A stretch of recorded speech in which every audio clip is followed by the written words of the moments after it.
Alright, fellas. It's time for a talk. A heart to heart. Gamer to gamer. I think choices in games should hold a little bit more weight these days. I mean, I'm tired of these black and white, good and bad decisions. I want a morally gray predicament between releasing like Half-Life 3 or Portal 3. These fake choices where the only thing that matters is like the very last one, or it just changes the dialogue that you get. It's kind of insulting. What's the point of having a game where all these choices lead up to this one big conclusion, where that choice, that last choice that you get, either gives you the choice that you wanted instead of the choice that you deserved.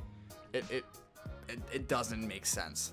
Now, I know everything I just said is 100% objectively correct, but it requires some explanation. Oh, and no, these are not the same video. These are two different speedruns that I did of Portal 2. So you should go watch that, twitch.tv/Lico_TV. Also in the description. Anyway, back to the video. My favorite types of games are the choose your own adventure ones. Detroit Become Human being my absolute hands down favorite one. This is probably because how your choices affect the world around you. I know that sounds more like a weightless E3 pitch instead of an actual reason, but in Detroit, the little things make up the game world. From the end game news broadcast to the magazines that change depending on the choices that you made in the game. Now, none of those things really affect what happened in the game, barring maybe one circumstance. But it's still nice to see that it shapes the world. It's still nice to see how the world reacts to you, the character, changing it. I know right now that there's one person who's asking, why does this matter? It's not like these games will have any substantial impact in the world. I mean, it's kind of weird how you hold such little child playthings to these high pedestals of importance. But I have two things to say to that. One, wow, that's really rude. I can't believe you do that to me, man. I thought we were friends.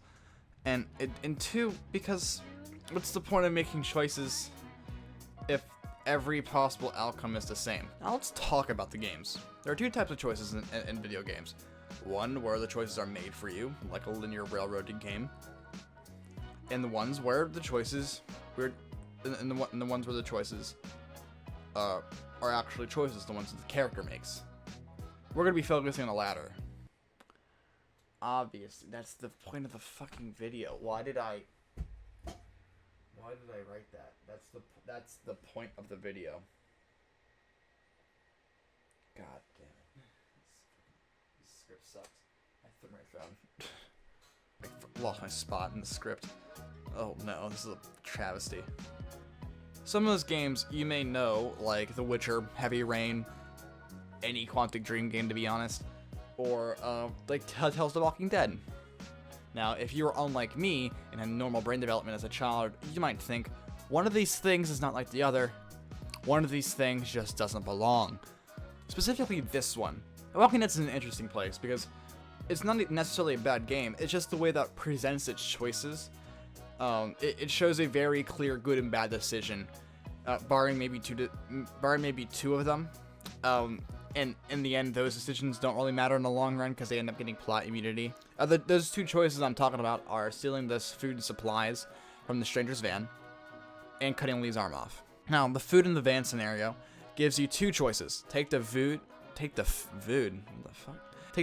from the van, they take back to your camp for your relatively big group, or don't. Now, let's take a guess on what happens if you take the food from the van. Is it A, the food, you get it, you eat it, you're happy? Is it B, take the food back to your camp? C, you take the food back to your camp? Or D, all the above? If you're thinking this long, it means you're not smart enough to answer the question, but I'm gonna give you a hint. It's all of the above. Now, what if I don't want to take supplies for my camp? Well, don't worry. The game makes sure that your opinion is heard and that it's taken on to its fullest effect. Why give me the choice where the only plus sign is a temporary moral high ground that ends up being forgotten about in the next episode? Then there's cutting Lee's arm off. Ew, by the way, if you keep wondering why I'm looking down, it's because I have my script in my hand. Because I can't memorize this. Now, about recapping everything, Lee gets bitten by a guy with crazy AIDS, and to prevent becoming a college freshman, he can cut his arm off or not cut his arm off. It's all player choice, because, you know, that's the game. Now, whether you choose to cut the arm off or not doesn't really change anything in the long run. All it does is change a few dialogue options and a few animations. And that's about it. The ending is still, spoiler alert for an 8-year-old game, Lee dies. And there's a choice there. Clementine can either shoot Lee or not shoot Lee. He still dies anyway. You never see him again. But the thing is, it's still a good story. Like I still enjoy that game. I enjoyed the second season of the game. But it's weird calling it a choose your own adventure when you don't even get to choose the ending of the adventure. Now moving on to the other side of the spectrum with The Witcher in any Quantic Dream game besides Indigo Prophecy, because I haven't played it yet. Get off my back, Dad. Now I'll only be going over the beginning of The Witcher 3, because I'm still playing it for the first time, and I also am only basing this off of my one playthrough that I haven't finished, and I'm not doing any other research on what happens in the other choices because I don't want to spoil it for myself.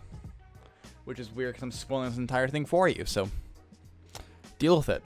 Oh, also, Joseph Anderson has made 2 very in-depth reviews of the first 2 Witcher games. I suggest you go check those out if you have a few hours to spare. He's making a 3rd one currently. I don't know when it's gonna come out. Probably in a few months from now. But they're really great. They have amazing points. Love all of his videos. Go check them out. Anyway, one of the best early choices you'll come across is to either free the old woman or the kids in the swamp. Now, the story so far is that you, Geralt of Rivia, are off to Velen to look for Ciri, who, for simplicity's sake, we're going to just call your daughter. Now, for one of the main missions, you're supposed to go and meet this guy called the Bloody Baron. He was the last person to have contact with Ciri that you know of, so you're going there to get information, see where she went.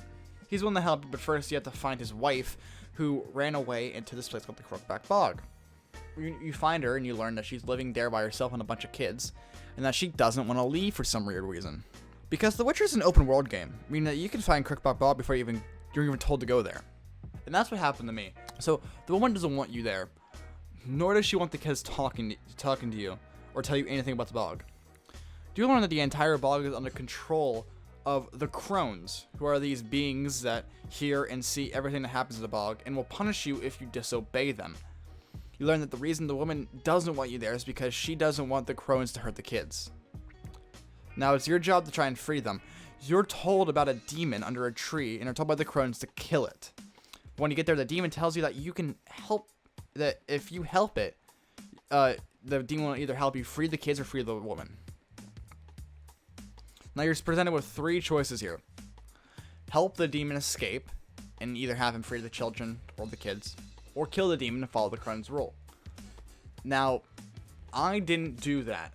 I ended up freeing the demon and saving the kids before I knew anything about all the characters. Now, if you already were like me and already did the quest from earlier, then you can tell the Baron that you are aware of the situation and that the crones have her under control. The Baron will arrange for you to meet him with an army of his men to go and forcibly take back his wife. However, the crones are prepared for this and send the monster your way to kill you. You eventually beat the monster, and they tell you that this isn't over and release the wife back into your hands, but something's different this time. This leads to the Baron becoming a little sad, to say the least. This is a long way of me basically saying that the sequence of doing that one quest which took me a few real life days to finish, by the way, changed how I saw the game's story and characters. Unlike how Detroit Become Human does its story, where it's a lot more linear, but it's focused on the main plot points being more controlled by the player with loosely structured events along the way. So there's definitely a lot more to say about this topic, like how many choices in games like Call of Duty Force instead of a reaction to the story, or how a character's decision doesn't really make sense compared to the situation they're in. But I'm just going to leave it at this. Give us choices that we care about, please. And that's it. Here's a choice for you. Like and subscribe. If you do, I'll keep making videos. Or option 2, don't like and subscribe. If you don't like and subscribe, I will still make the videos. You get the picture yet?